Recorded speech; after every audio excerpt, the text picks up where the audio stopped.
तो आइए एक कवि का इस्तकबाल करते हैं जिसका ताल्लुक नवादा बिहार से है।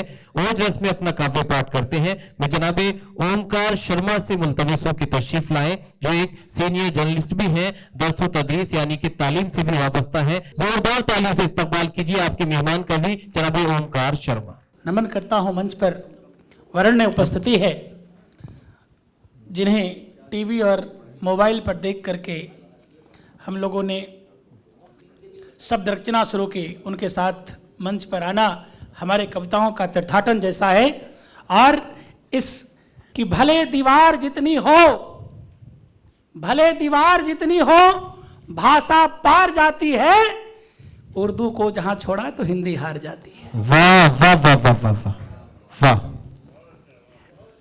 जी, बहुत बहुत धन्यवाद। और मैं मगध की मिट्टी से आया हूँ, मैं मगध का परिचय रखता हूँ।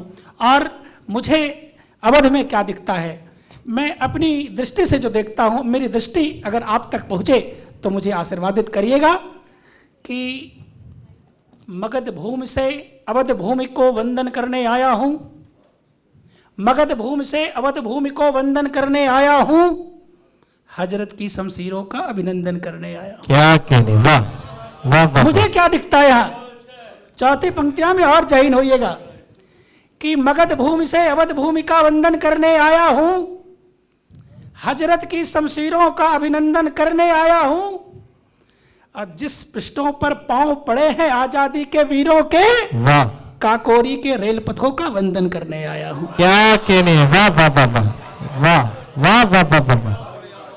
बहुत धन्यवाद। काकोरी के रेल पथों का वंदन करने आया हूं। और हम कौन हैं? हम आगे बिना किसी भूमिका के, मुझे लगता है कि ऐसे ही ये मुशायरा बहुत देर हो चुका है, तो मैं जल्दी जल्दी अपने हिस्से का समय अजहर साहब के लिए, नीलोत्पल भैया के लिए देना चाहूँगा। और मैं जल्दी जल्दी अपने मुक्तक की युद्ध भूमि में ध्वज रखते तो, मैं उस तेवर का कवि हूँ। मैं अपना परिचय रखने की कोशिश कर रहा हूँ कि युद्ध भूमि में ध्वज रखते तो इंच इंच कटकर लड़ते हैं, हम तो वीरों के वंशज हैं, सर कट जाए धड़ लड़ते हैं। वाह वाह। हम तो वीरों के वंशज हैं, सर कट जाए धड़ लड़ते हैं। और देहदान के पावन हवि में, चौथी पंक्तियां आप तक पहुंचाने की कोशिश कर रहा हूं कि देहदान के पावन हवि में सोनित रोज चढ़ाते हैं, एक हमीद अकेले 16 पैटर्न टैंक जलाते हैं। क्या कहने, क्या कहने। एक हमीद अकेले 16 पैटर्न टैंक जलाते हैं। और मैं सेना के स्वाभिमान की पंक्तियां पूरे भारत में गाते फिरता हूं। मैं उसी श्रृंखला की कुछ पंक्तियां आपके समक्ष रखने की कोशिश कर रहा हूं कि हम भारत माता के बेटे, सुनिएगा, कि हम भारत माता के बेटे नहीं मचलते तारों पर, या तो शीत सहन करते हैं या चलते अंगारों पर। क्या कहने, वाह। हम भारत माता के बेटे नहीं मचलते तारों पर, या तो शीत सहन करते हैं या चलते अंगारों पर।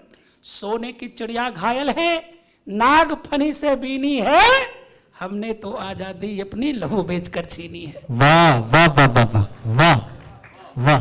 हमने तो आजादी अपनी लहू बेचकर छीनी है। और इसी श्रृंखला की अगली पंक्तियां मैं पढ़ने की कोशिश कर रहा हूं। थोड़ा मुझे ऊर्जान्वित करिएगा, मैं बहुत दूर से आया हूं, मैं उस यात्रा के हिस्से का भी समर्थन आपसे मांगता हूं। वाह। पिछले दिनों हम सब सेना के सम्मान में खड़े हुए। मुझे लग रहा था कि गलियां, यहाँ के पेड़ पौधे भी सेना के समर्थन में सीना ताने खड़े थे। तब मैंने लिखा, बिल्कुल ताजी पंक्ति है, कि सेना का सम्मान धरा क्या, हम क्रेडिट जो ले ले, लेकिन देश के सैनिकों के शौर्य को प्रणाम करना सबकी जिम्मेवारी है। बेशक।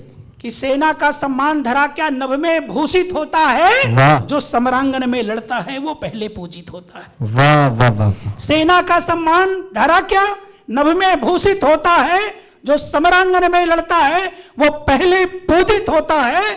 और 4 पंक्तियां मैंने रो करके लिखी है। जब हमारे जिले का एक बेटा ऑपरेशन सिंदूर के समय शहादत प्राप्त करके लौटा, तब मैं मैं उसके अंतिम संस्कार से लौटने के बाद मैंने जो लिखी है, और मैंने जीवन में इससे अच्छा कुछ लिखा नहीं, वो 4 पंक्ति में रखने की कोशिश कर रहा हूं कि हम कविताएं क्यों लिखते हैं। कविताएं हम तब लिखते हैं जब भाव भंवर हो जाता है। वाह वाह। कविताएं क्या है? भावों का भंवर है। कविताएं हम तब लिखते हैं जब भाव भंवर हो जाता है, एक शहादत की गाथा और मौन मुखर हो जाता है। क्या कहने, क्या कहने। कविताएं हम तब लिखते हैं जब भाव भंवर हो जाता है, एक शहादत की गाथा और मौन मुखर हो जाता है। वाह। जिस मिट्टी का बेटा एक दिन बीच समरस हो जाता है, वाह। घर का आंगन तो आंगन वह गांव अमर हो जाता है। वाह वाह वाह वाह वाह वाह वाह वाह वाह वाह वाह वाह वाह वाह वाह। बहुत बहुत धन्यवाद। मुझे ऐसा लग रहा है मैं अपने घर में पंक्तियां पढ़ रहा हूं, मुझे लग रहा है कि ये मानस की चौपाई की धरती अवध में मुझे अपार स्नेह मिल रहा है। मैं जल्दी जल्दी अपने मुक्तकों को रखने की कोशिश कर रहा हूं, और ऐसा मैं तब कहता हूं जब एक वीर की मां वीरों की विधवाएं को देखने के बाद एक दृश्य पटल पर उभरता है, देह दधीची दानों का हम फर्ज निभा ना पाएंगे। हम कुछ दे दें, हम उनको शौर्य पुरस्कार दे दें। एक नेता बदजुबानी करता है और कहता है कि इतने पैसे तो दे दिए, तब मैंने गुस्से में पंक्तियां लिखी कि देह दधीची दानों का हम फर्ज निभा ना पाएंगे। वाह। देह दधीची दानों का हम फर्ज निभा ना पाएंगे, और सरहद के बलिदानों का हम खर्च उठा ना पाएंगे। वाह वाह वाह वाह वाह वाह। देह दधीची दानों का हम फर्ज निभा ना पाएंगे, सरहद के बलिदानों का हम खर्च उठा ना पाएंगे। क्या कहने। अनमोल शहादत की दे दे कोई कोषागार नहीं, वीर प्रसूता माओ का हम कर्ज उठा ना पाएंगे। बहुत अच्छा। वाह वीर वाह वाह प्रसूता माओ का हम वाह वाह वाह वाह। कर्ज चुका ना पाएंगे। और हम ओज के कवियों पर आरोप लगते हैं कि आप बहुत खून खराबा की बात करते हैं। तब मैं अपनी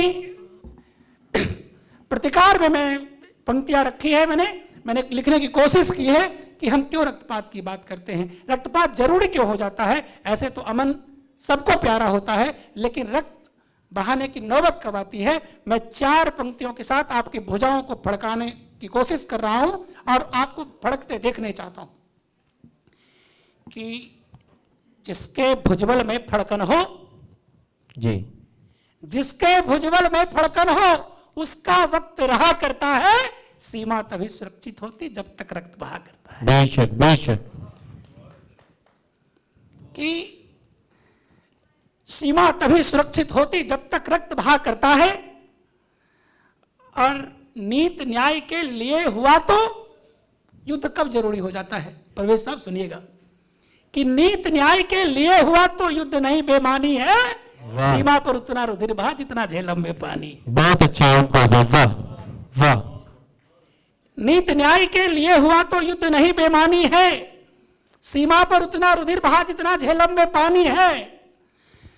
और राष्ट्र हित में युद्धक होना वर है, ये अभिशाप नहीं है। और देशद्रोही गद्दारों का शीश काटना पाप नहीं। बहुत अच्छा, बहुत अच्छा है, बहुत अच्छा है। वाह वाह वाह।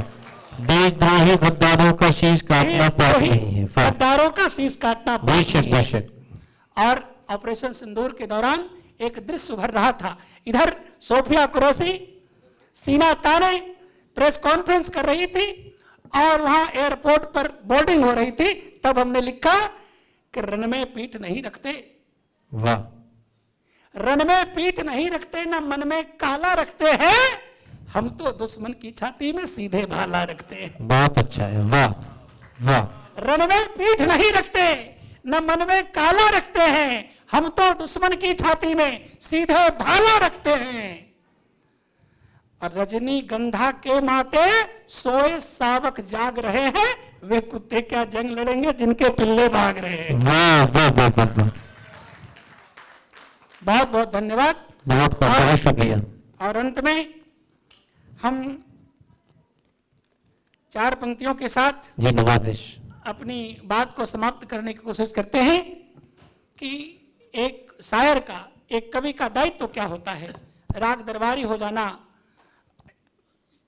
कह रहे थे बिलाल साहब कि पद्मश्री हो जाता, सच में एक शायर का दायित्व यही होता है कि वो जो दिखता है, जो देखता है वो कहना चाहिए। मैं 4 पंक्तियां अपने हिस्से की कह करके बात को समाप्त करता हूं कि अब तक टूटे धागे हो तुम, वाह, अब तक टूटे धागे हो तुम, जुड़कर आओ डोर कहेंगे, क्या कहने, ठहरो अभी अंधेरा है, भोर हुआ तो भोर कहेंगे। बहुत अच्छा है, बहुत अच्छा है, अब तक टूटे, वाह, अब तक टूटे धागे हो तुम, जुड़कर आओ डोर कहेंगे, ठहरो अभी अंधेरा है, भोर हुआ तो भोर कहेंगे, चाहे मेरे पृष्ठ उधर संगीनों पर रख दो तुम, क्या कहने, आदत है सच कहने की, चोर हुआ तो चोर चोर कहेंगे। बहुत खूब, बहुत शुक्रिया।